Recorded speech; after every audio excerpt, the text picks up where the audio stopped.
Que Dieu vous bénisse très richement. C'est une grande joie aujourd'hui, encore une fois, de pouvoir parler sur les choses à venir. Jésus-Christ ou rien. Alléluia. Ce vendredi, c'est dédié aux choses à venir. Ça veut dire à l'Apocalypse, à l'eschatologie. Que Dieu vous bénisse. Nous allons lire, proclamer la parole, Sophonie chapitre 2, nous la proclamons.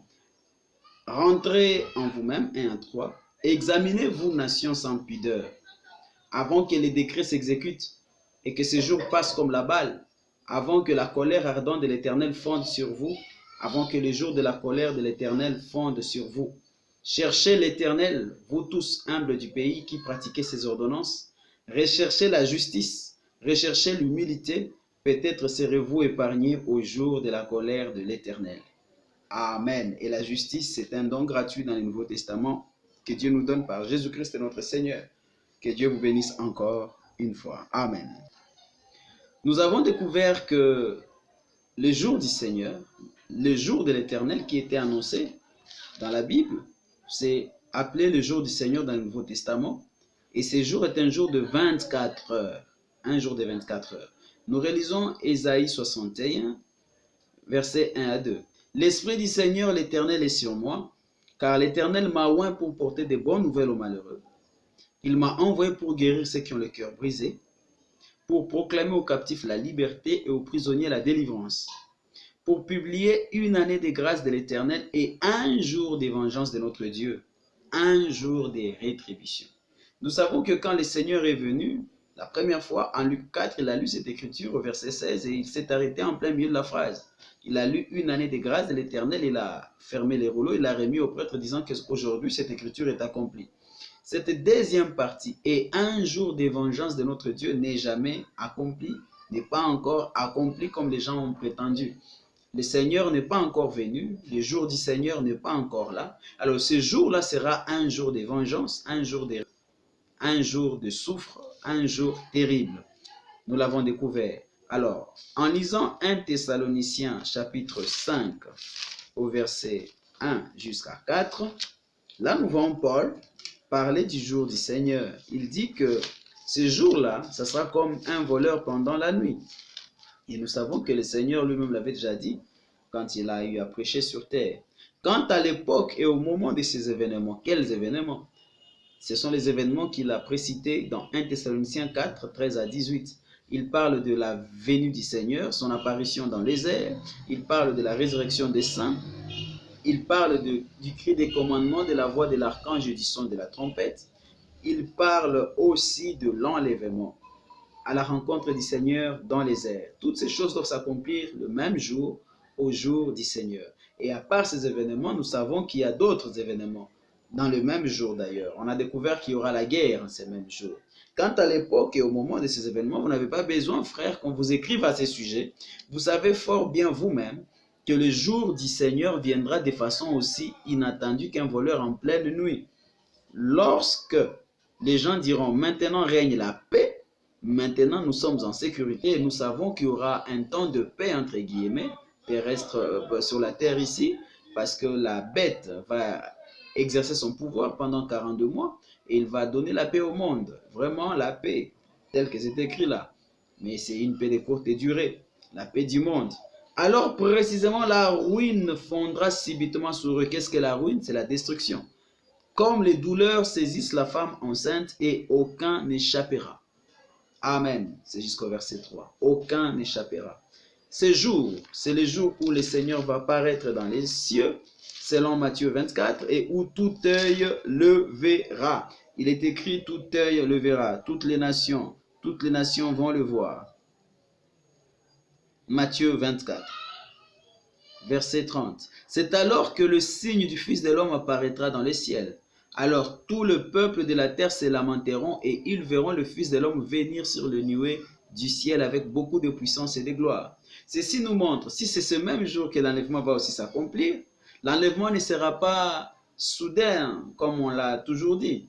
Ou plutôt en cachette, les gens ne sauront pas, l'enlèvement s'est fait, les gens continuent à vivre. Ça, c'est vraiment une doctrine qui n'est pas biblique. Elle n'est pas biblique. Jésus-Christ vient, ce même jour-là, c'est le jour où tout œil va le voir, et ce même jour, l'enlèvement se fera.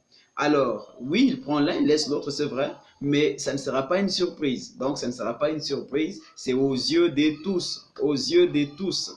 Eh bien, c'est la même prophétie. Alors, le jour du Seigneur, c'est Apocalypse chapitre 19. Aujourd'hui, retenons ceci. Le Seigneur, la seconde venue dans le livre d'Apocalypse est décrit dans Apocalypse chapitre 19. Alors, nous lisons versets 11 à 16. Là-dessus, je vis le ciel ouvert, et voici, il y avait un cheval blanc. Son cavalier s'appelle Fidèle et Véritable. Il juge avec vérité, il combat pour la justice. Ses yeux flamboient comme une flamme ardente. Sa tête est couronnée de nombreux diadèmes. Il porte un nom gravé qu'il est seul à connaître. Il est vêtu d'un manteau trempé de sang. Il s'appelle la parole de Dieu. Les armées célestes, vêtues de blanc, de lin blanc et pur, le suivent sur des chevaux blancs. L'armée. Pourquoi l'armée? Pourquoi les armées célestes les suivent? Parce que c'est un jour de bataille, ce jour-là. De sa bouche sort une épée aiguisée pour frapper les nations. Oui, ce jour-là, il vient frapper les nations. C'est un jour de vengeance. C'est lui qui sera leur berger, car il les dirigera avec un sceptre de fer. Il va aussi écraser lui-même le raisin dans le pressoir à vin de l'ardente colère du Dieu Tout-Puissant. Sur son manteau et sur sa cuisse est inscrit un titre, Roi des rois et Seigneur des seigneurs. Amen. Alors, ces jours arrivent, les jours du Seigneur. Maintenant, écoutez bien ceci. Tous les événements décrits avant Apocalypse 19 doivent s'accomplir avant la venue du Seigneur. Apocalypse 19, c'est la venue du Seigneur. Alors, tout ce qui est décrit avant Apocalypse 19 doit s'accomplir avant la venue du Seigneur. Vous savez là où ça nous amène? Ça veut dire tous les sceaux, toutes les trompettes, toutes les coupes. Toutes ces choses s'accomplissent avant la venue du Seigneur. Et non comme les gens l'ont interprété. Ils ont pris Apocalypse 4.1.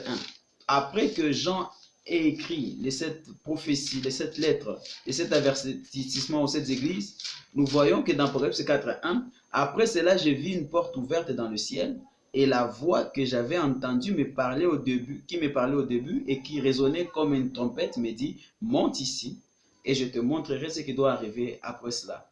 Les interprètes, que ce soit Scofield, tous les grands docteurs, là, ils disent c'est un type de gens qui est enlevé, il va au ciel. C'est un type de l'enlèvement après le dernier message à l'église. Or, ce n'est pas vrai, ça, ce n'est pas l'enlèvement. L'enlèvement, nous n'allons pas au ciel, c'est dans les airs. C'est à la rencontre du Seigneur dans les airs, selon 1 Thessaloniciens 4. Nous rencontrons le Seigneur dans les airs. C'est pour un instant. Pourquoi nous rencontrons le Seigneur dans les airs? C'est parce que sur terre ici, ça sera la bataille. Parce que sur terre ici, ça sera la guerre d'Armageddon. Ça sera une guerre terrible. Parce que sur terre ici, il n'y aura pas de luminaire. Il n'y aura ni soleil ni lune ce jour-là. Ça sera terrible, un jour de ténèbres. Alors l'église est enlevée. Et ça ne durera que 24 heures. Parce que vers le soir, la lumière paraîtra, Zacharie 14, au soir de ce même jour. Nous redescendrons. Alors, nous n'allons pas au ciel, c'est dans les airs. C'est la parole du Seigneur. Alléluia. Et il n'y a pas 7 âges de l'église. Nous l'avions vu dans la vidéo La lumière sur les 7 âges de l'église. Je vais vous mettre là aussi, là-bas, ici. Alors, la lumière sur les 7 âges. On a compris qu'il n'y a pas 7 âges de l'église. Mais que nous sommes dans les temps des nations. C'est toujours l'année des grâces. Et en ces temps, il est donné, il y a eu un réveil aux nations. Chez les nations. Alléluia. Dans le monde entier, le nom de Jésus-Christ a fait une grande percée. L'évangile a fait une grande percée et des âmes et des âmes et des âmes ont cru et continuent à croire. Et bientôt, le réveil sera terminé parce que Élie et Moïse vont apparaître en Israël et il y aura un grand réveil chez les Juifs. 144 000 Juifs, 144 000 Israélites doivent croire et seront convertis en un seul jour. Une nation naîtra en un seul jour. Amen. Ainsi, nous remarquons que Apocalypse 17, j'ai voulu vous lire, prendre les conclusions de la trompette, des trompettes et des coupes, afin que vous voyez réellement que c'est après la 7e coupe, la 7e trompette, la 7e coupe, c'est après le 7e sceau, la 7e trompette et la 7e coupe que le Seigneur vient. Ainsi, vous devez avoir vous devez prévoir et comprendre que vous allez vivre. Vous serez ici sur terre tant que Dieu vous donne à vivre, spécialement, vous allez vivre ces choses. Voilà pourquoi le Seigneur nous a dit de prier dans Luc 24, afin que ces événements ne nous surprennent pas, parce que ce sont des choses terribles, apocalyptiques. Amen. Nous allons lire, avant d'aller plus loin, le Seigneur dit de prier pour que ces événements ne nous parviennent pas. C'est Luc 21. C'est un rappel, je pense avoir déjà lu cela. Je relis. Dans Luc 21, il dit ceci. On doit prier. Verset 34. Hein? Prenez garde à vous-même pour que vos esprits ne s'alourdissent pas à force de trop bien manger, de trop boire et de vous cracasser pour les choses de la vie. Sinon, ce grand jour viendra, vous surprendra tout à coup. Ce grand jour au singulier, c'est son jour, le jour de sa venue. On doit faire gaffe. Oui, effectivement, parce que si ce jour vient à l'improviste pour l'Église, c'est grave. Tout chrétien qui manque, ça veut dire qu'il est tombé sous la coupe du jugement. Car il s'abattra comme un filet sur tous les habitants de la terre. Restez sur vos gardes et priez sans relâche. Priez sans relâche. Que Dieu vous donne la force d'échapper à tout ce qui doit arriver et de vous présenter debout devant le Fils de l'homme. Que Dieu nous donne la force. On doit prier pour demander à Dieu la force d'échapper à ces choses et de nous tenir debout quand le Seigneur va paraître. Amen. Alors nous lisons Apocalypse 8, premier verset. Quand l'agneau ouvrit le 7e sceau, il se fit dans le ciel un silence d'environ une demi-heure. Amen.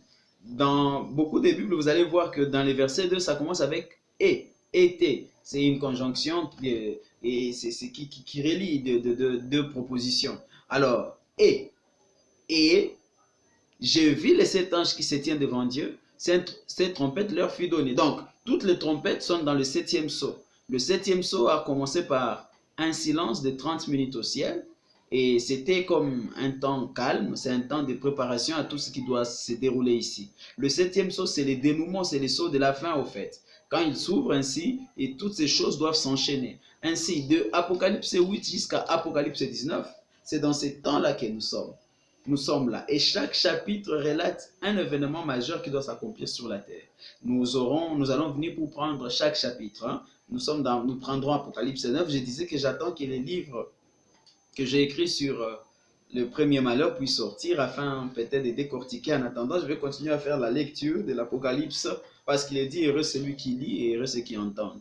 Alors, ces trompettes sont données à cet ange et ils vont sonner les 7 trompettes. Et nous savons que la 5e, Apocalypse 8, verset 13, alors je vis un aigle qui planait au zénith et je l'entendis crier d'une voix forte, malheur, malheur, malheur aux habitants de la terre, quand retentiront les 3 trompettes que les 3 derniers anges vont faire sonner.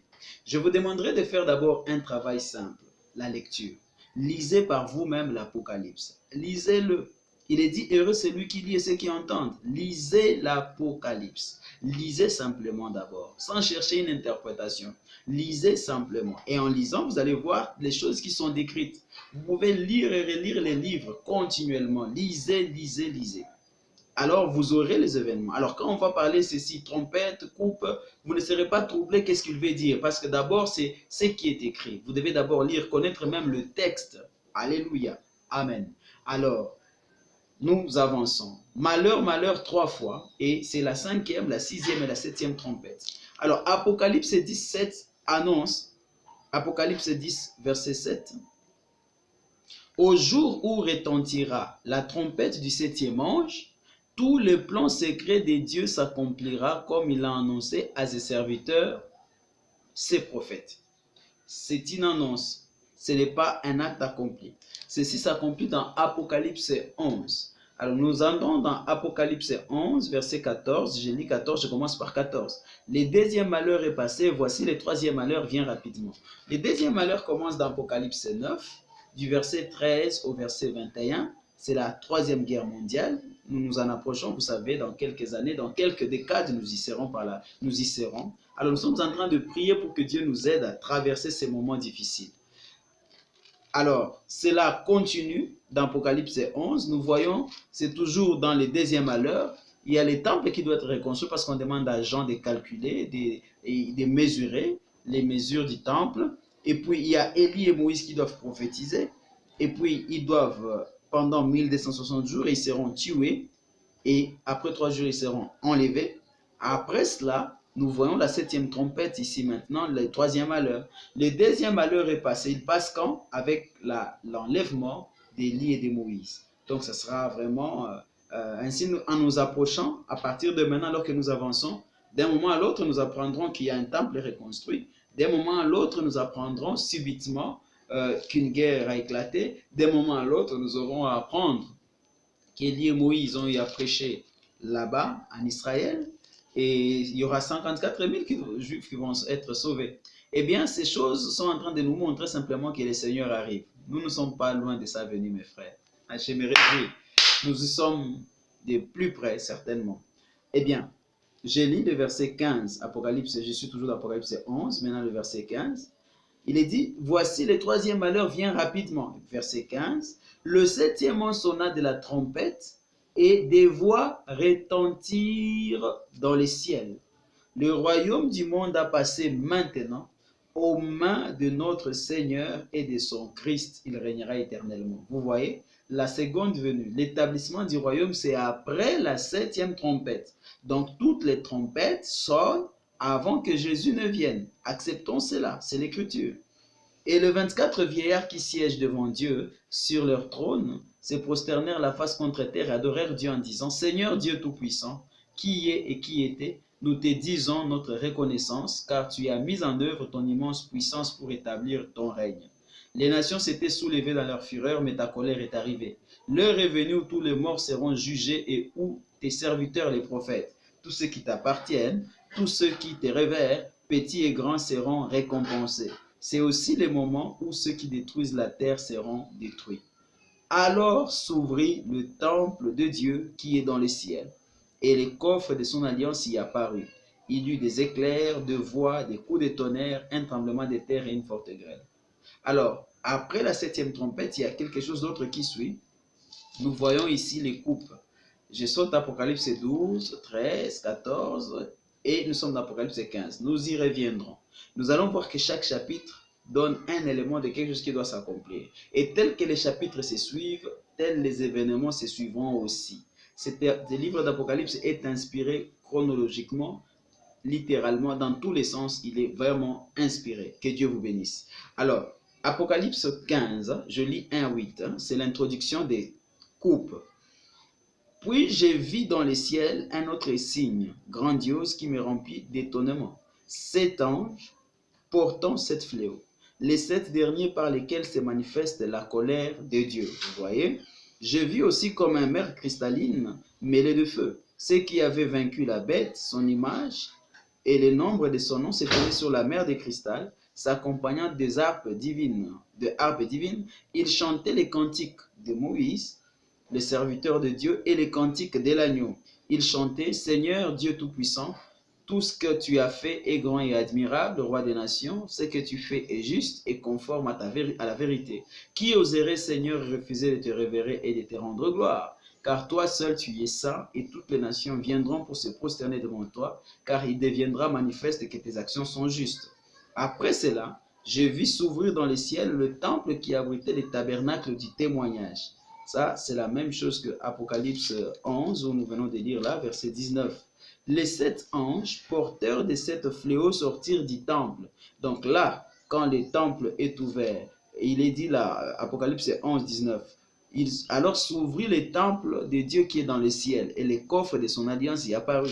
Et ici, après cela, je vis s'ouvrir dans les ciels, donc Apocalypse 15, verset 5, les temples qui abritaient les tables de témoignage. Alors, qu'est-ce qui se passe après l'ouverture? Les 7 anges porteurs des 7 fléaux sortirent du temple. Ils étaient vêtus des tuniques d'un lin pur, éclatant, et leur taille était serrée par une ceinture d'or. L'un des 4 êtres vivants remit aux 7 anges cette coupe d'or remplie de la colère du Dieu qui vit éternellement. Alors, la gloire et la puissance de Dieu remplirent les temples de fumée, en sorte que personne ne put y pénétrer tant que les 7 fléaux déclenchés par les 7 anges ne s'étaient pas accomplis. Amen. Il faut d'abord que s'accomplissent ces fléaux. Alors, Apocalypse 16, je ne vais pas lire tous les fléaux, mais je vais lire la 6e et la 7e coupe. Je lis Apocalypse 16, versets 12 à 21. parce que c'est lié à la venue du Seigneur. J'ai voulu vous attirer, vous montrant des événements devant s'accomplir avant que le Seigneur ne vienne. Là, je donne les gros plans, mais nous entrerons en détail. Ne vous en faites pas, allons-y doucement. Je lis 12. Alors le 6e ange versa sa coupe dans les grands fleuves, l'Euphrate. Ses eaux tarirent pour que soit préparée la voie au roi venant de l'Orient. Je vais vous informer, depuis 1999 vers 2000, je pense, l'Euphrate, naturellement, si vous tapez, vous recherchez sur Google ou même sur YouTube, vous allez trouver des vidéos. L'Euphrate est en train de s'assécher, il est en train de perdre ses eaux. Ce fleuve est en train de perdre ses eaux. Parce qu'il est dit qu'il doit s'assécher, afin que des rois venant du nord. Or, l'Euphrate, c'est la frontière nord d'Israël, de la terre promise. Je vais alors sortir de la gueule du dragon, de celle de la bête et de la bouche du faux prophète, 3 esprits impurs ressemblant à des grenouilles. Ce sont des esprits démoniaques qui accomplissent des signes miraculeux. Ils s'en vont trouver les rois du monde entier pour les rassembler pour le combat du grand jour du Dieu Tout-Puissant. La bataille sera en un seul jour, le grand jour du Dieu Tout-Puissant. Voici, je viens comme un voleur. Voyez le verset 15. Jésus annonce sa venue entre la 6e et la 7e coupe. Donc, voyez que les coupes doivent s'accomplir avant que Jésus ne vienne. Voici, je viens comme un voleur. Heureux celui qui se tient éveillé et qui garde ses vêtements, afin de ne pas aller nu. Nous avons vu dans la doctrine de la justification, je vais mettre aussi la vidéo là-bas, que les vêtements des saints, ce sont les œuvres justes des saints. Amen, les œuvres justes. Et la semaine prochaine, nous allons encore parler de ces œuvres en profondeur dans la doctrine de la justification. Voici, je viens comme un voleur. Heureux celui qui se tient éveillé et qui garde ses vêtements, afin de ne pas aller nu, en laissant apparaître sa honte aux yeux de tous. Les esprits démoniaques rassemblèrent les rois dans le lieu appelé en hébreu Armageddon. Le 7e ange enfin versa sa coupe dans les airs. Une voix forte venant du ciel sortit du temple. Ça en est fait, dit-elle. Alors il y eut des éclairs, des voix, des coups de tonnerre et un violent tremblement de terre. On n'en a jamais vu d'aussi terrible depuis que l'homme est sur la terre. La grande ville se disloqua en 3 parties. La grande ville, Jérusalem, en 3 parties, et les villes de tous les pays s'écroulèrent. De tous les pays. Ce sera un tremblement de terre comme quelqu'un, vous voyez, quand vous secouez les draps pour épousseter votre lit, quoi. Alors Dieu se souvint de la grande Babylone pour lui donner à boire la coupe pleine du vin de son ardente colère. Il se souvint de Babylone. Toutes les îles s'enfuirent et les montagnes disparurent. Des grêlons énormes pesant près d'un quintal s'abattirent du ciel sur les hommes. Et tous ces événements qui s'accomplissent, ces trompettes et ces coupes, ce n'est pas fini. La fin, c'est l'apparition du Seigneur dans les airs. Et avec le feu, ce sera la finalité. Là, c'est les coupes de la colère de Dieu. Amen. Que Dieu vous bénisse. Alléluia. Bien. Maintenant, qu'est-ce que nous pouvons dire pour conclure? Nous allons dire ceci pour conclure.